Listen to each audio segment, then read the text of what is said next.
मोदी ने गुरुवार को उत्तर प्रदेश की अहम सीट और कभी सपा के गढ़ कहे जाने वाली आजमगढ़ सीट पर बीजेपी उम्मीदवार निरहुआ के लिए वोट की अपील की, जहां से पीएम ने सिर्फ विरोधियों पर हमला ही नहीं बोला बल्कि विपक्ष को चैलेंज भी दे दिया। अक्सर सीएए को लेकर विपक्षी दलों द्वारा सरकार को घेरा जाता है।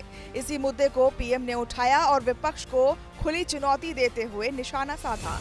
कहा, देश में कोई माई का लाल सीएए नहीं खत्म कर सकता। जनता विपक्ष के मंसूबे जान गया है।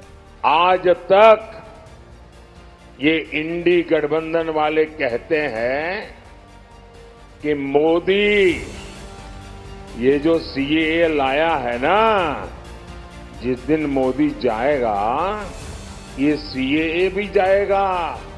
भाइयों बहनों, क्या इस देश में अब कोई माई का लाल पैदा हुआ है जो सीएए को खत्म कर सके?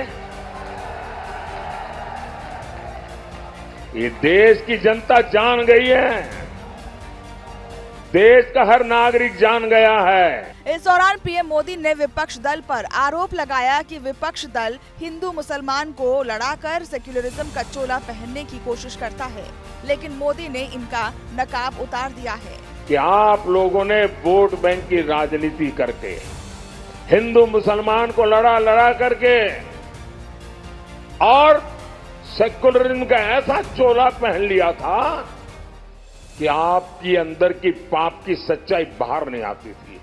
ये मोदी है जिसने आपका नकाब उतार दिया है। ये आपका नकाब, आप ढोंगी है।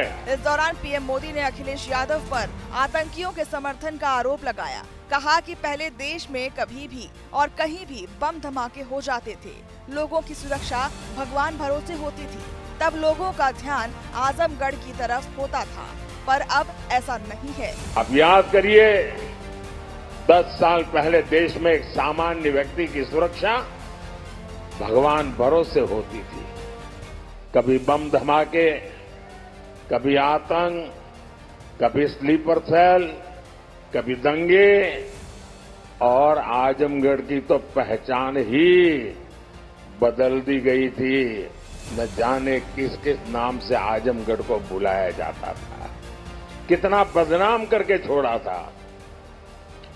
देश में कहीं भी धमाके होते थे तो सबसे पहले लोगों का ध्यान आजमगढ़ की तरफ जाता था, लोग आजमगढ़ की चर्चा करते थे।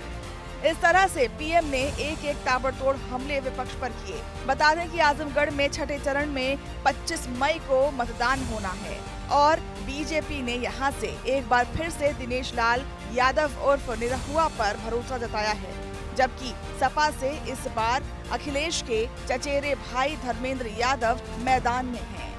आजमगढ़ सीट 2019 में बीजेपी हार गई थी, तब अखिलेश यादव जीते थे। बाद में उन्होंने यहां से इस्तीफा दिया और उपचुनाव में धर्मेंद्र यादव को उतारा, लेकिन उपचुनाव में बीजेपी के निरहुआ जीत गए और धर्मेंद्र हार गए, और अब एक बार फिर दोनों आमने सामने हैं।